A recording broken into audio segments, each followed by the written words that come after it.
the United States military began major combat operations in Iran. The Israeli army and the state of Israel set out to thwart existential threats to Israel and great threats to America and the entire world.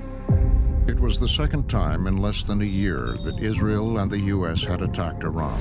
Explosions rocked multiple cities. The Pentagon saying U.S. airstrikes have destroyed hundreds of Iran's ballistic missiles, launchers, and drones. Within 24 hours, Iran's supreme leader and other top officials had been killed. We're seeing the Middle East absorb a wave of Iranian retaliation. There is now a second front that has opened up in Lebanon. An updated presentation of the long road to war. Imagine waking up one morning and realizing the Middle East has changed overnight. Not because of one speech, not because of one election, not because of one border clash, but because bombs are falling on Iranian cities. American stealth bombers are in the sky. Israeli fighter jets are crossing deep into Iranian airspace. Missiles are being launched from Iran toward Israel and American bases. Lebanon is burning again. Gaza is already destroyed. And across the region, everyone is asking the same terrifying question. Is this the beginning of a new Middle East, or the collapse of the old one? But here's the thing. This war did not begin with the first missile. It did not begin with the first airstrike. It did not even begin on October 7th. To understand how Israel, Iran, and America reached this moment, we have to go back almost 50 years. To a revolution, to a fear, to a nuclear program, to proxy armies, to secret operations, to political survival, and to one idea that kept growing in the background, that one day, the shadow war would no longer remain in the shadows. This is the story of how Iran, Israel, and the United States walked step by step toward open war. The story begins in 1979. Iran was transformed by a revolution. The Shah, a ruler backed by the United States and friendly toward Israel, was overthrown. In his place came Ayatollah Khomeini and the Islamic Republic. For the new Iranian leadership, Israel was not just another country. It was seen as an occupying force, a Western-backed project in the heart of the Muslim world, and a symbol of foreign domination. From the beginning, support for the Palestinian cause became part of Iran's revolutionary identity. But Iran had a problem. It was isolated. The United States sanctioned it. Saudi Arabia and Iraq opposed it. The Arab world was largely Sunni and Arabic-speaking. Iran was Shia and Persian-speaking. So Iran needed influence. And instead of building influence through conventional alliances, Iran built something far more difficult to defeat. A network. Lebanon, Gaza, Syria, Iraq, Yemen. Groups that would fight near Israel's borders, near American bases, and near Saudi interests, without Iran always fighting directly. This was later called the axis of resistance. To Iran, this was defense. To Israel and America, this was terrorism. And to the region, it became a ticking time bomb. In 1982, Israel invaded southern Lebanon to push out the Palestine Liberation Organization. But that invasion created a new enemy. Iran began training and funding a Lebanese Shia movement that would become Hezbollah, the Party of God. Soon, Hezbollah became one of the most powerful non-state armed groups in the world. Then came attacks that deeply shaped American and Israeli thinking. The bombing of the U.S. Marine barracks in Beirut. Attacks linked to Hezbollah. Bombings of Israeli and Jewish targets abroad. For Washington, Iran became associated with asymmetric warfare. For Israel, Iran became more than a distant ideological enemy.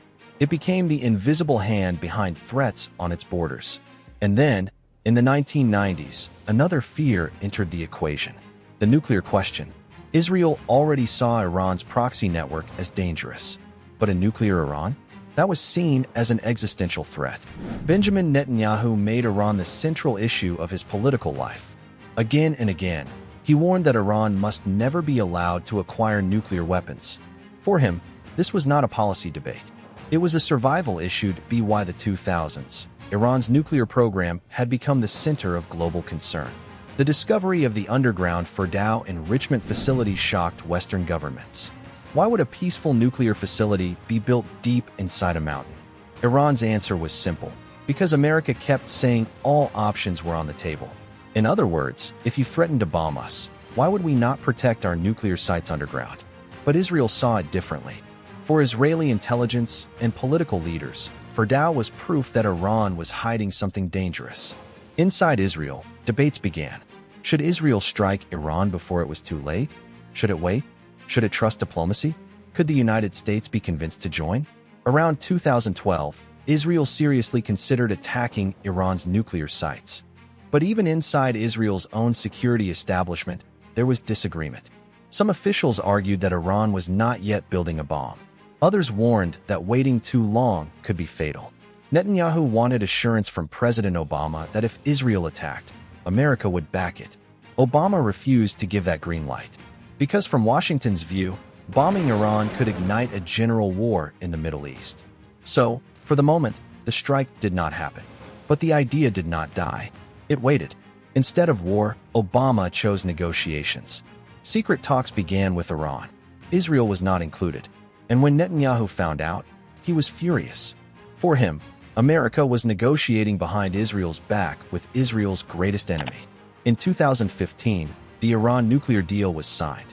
The deal restricted Iran's nuclear activities in exchange for sanctions relief. International inspectors would monitor Iran. The goal was to keep Iran at least 1 year away from producing enough material for a nuclear weapon. To Obama, this was the best available way to prevent war. To Netanyahu, it was a historic mistake. Why? Because the deal had expiration dates. Because sanctions relief gave Iran access to money. And because Israel believed that money would strengthen Iran's proxy network. And during these years, Iran's regional network did continue to grow. At the center of it stood General Qasem Soleimani. Soleimani was not just a military commander. He was the architect of Iran's regional strategy. He built relationships with militias across Iraq, Syria, Lebanon, Gaza, and beyond. Under him, the axis of resistance became more coordinated, more experienced, and more dangerous.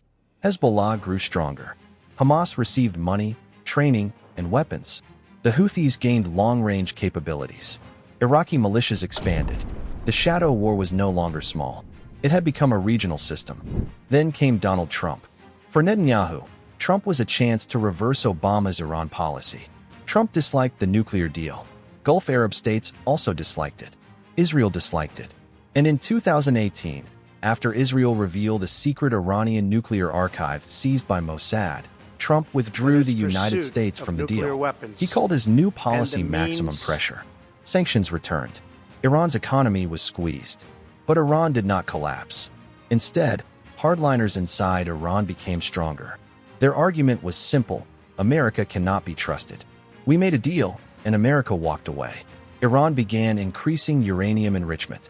Its proxies remained active, and tensions escalated.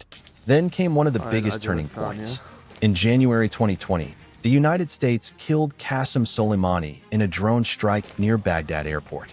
For America, it removed a dangerous commander. For Iran, it was an act of war.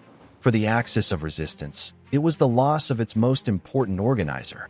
After Soleimani's death, Hezbollah leader Hassan Nasrallah became the most powerful figure in Iran's regional network.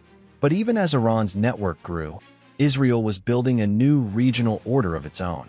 In 2020, Israel normalized relations with the UAE and Bahrain through the Abraham Accords. For Netanyahu, this was proof of a new strategy. For decades, people believed Arab-Israeli peace could not happen without solving the Palestinian issue first. Netanyahu challenged that idea. He argued that Israel could build relations with Arab states based on shared interests, especially shared fear of Iran. For Gulf countries, Iran was a major threat. For Israel, Iran was the main enemy. For Trump, this was a diplomatic victory. But for Palestinians, it felt like betrayal. Their issue was being bypassed. Their struggle was being pushed aside. And Hamas saw something dangerous happening. If Saudi Arabia also normalized relations with Israel, the Palestinian question could be pushed even further from the global agenda. That fear became part of the background to what came next. On October 7th, Hamas launched a surprise attack on Israel. For Israel, it was a national trauma. Borders were breached. Communities were attacked. Hostages were taken. The Israeli security doctrine collapsed in a single day. There was an Israel before October 7th, and an Israel after October 7th. The old belief was that Hamas could be contained, that Hezbollah could be deterred, that the proxy threat could be managed. After October 7th, Israeli leaders concluded that this thinking had failed. They decided that threats near Israel's borders could no longer be allowed to grow. Israel launched a massive war in Gaza with the declared goal of destroying Hamas. But the cost was enormous. Gaza was bombed. Civilians were displaced. Tens of thousands were killed. International criticism grew. At the same time, Hezbollah began firing from Lebanon. The Houthis fired from Yemen. Iraqi militias attacked American bases. For a moment, it looked like the entire region could explode. President Biden warned Iran and its allies, do not join the war. For several months, the conflict remained controlled. But control does not mean calm. It was like a room full of gasoline where everyone was holding a match. By 2024, Israel began shifting its attention from Gaza to Hezbollah. Then came the pager and walkie-talkie explosions in Lebanon. Thousands were injured. Hezbollah was shaken. Soon after, Israel struck Hezbollah's missile infrastructure and killed Hassan Nasrallah. This was a massive turning point. For decades, Hezbollah had been Iran's strongest deterrent against Israel. If Israel attacked Iran, Hezbollah could rain missiles on Israeli cities. But now Hezbollah was wounded. In April 2024, after Israel struck Iranian commanders near its embassy complex in Syria, Iran responded directly. For the first time, Iran launched a major direct missile and drone attack from Iranian territory toward Israel. This was historic. For years, Iran had fought through proxies. Now it was firing directly. Most of the missiles and drones were intercepted by Israel, the United States, and regional partners. Biden told Israel, take the win. Do not escalate. Israel still responded, but carefully. It hit Iranian sites in a way that sent a message, we can reach you. Then later, after Hezbollah was weakened and Iran's regional network was damaged, the calculations changed again. Israel believed Iran was racing toward a nuclear weapon. Some American officials were not convinced. But Israel prepared. When Trump returned to power, he first opened talks with Iran. Netanyahu was uncomfortable with this. He believed Iran was using talks to stall. Trump gave Iran a deadline. Negotiations continued.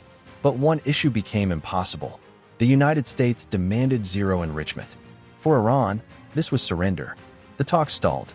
Then Israel launched Operation Rising Light. More than 200 fighter jets targeted Iran's nuclear and military infrastructure. Senior commanders and nuclear scientists were killed. Iran retaliated with missile attacks, some of which broke through Israeli defenses. At first, Trump said America was not involved. But as Israel's operation succeeded, the United States moved closer. After the strikes, Trump declared Iran's nuclear facilities destroyed. Netanyahu said Iran's program had been set back by years. Iran said America had chosen war instead of diplomacy. And even after ceasefire announcements, fighting continued for a time, as if both sides had been moving so fast for so long that even stopping became difficult. But the damage was already done. For decades, Israel and Iran fought in the shadows, through proxies, through cyberattacks, through assassinations, through sanctions, through secret operations, through speeches at the United Nations, through militias on borders and nuclear facilities underground. But after October 7th, the old strategy collapsed. Israel decided containment was no longer enough. Iran decided it could no longer rely only on proxies. America tried diplomacy, pressure, deterrence, and eventually, direct force. And now, the Middle East stands in a place it has never been before. The old order is broken, but the new order has not yet been built. That is what makes this moment so dangerous. Because when an old system collapses, there is always a small window where peace can be created. But if that window closes, then the next war may not begin in the shadows. It may begin in the open. And this time, no one can say they did not see it coming. The shadow war is over.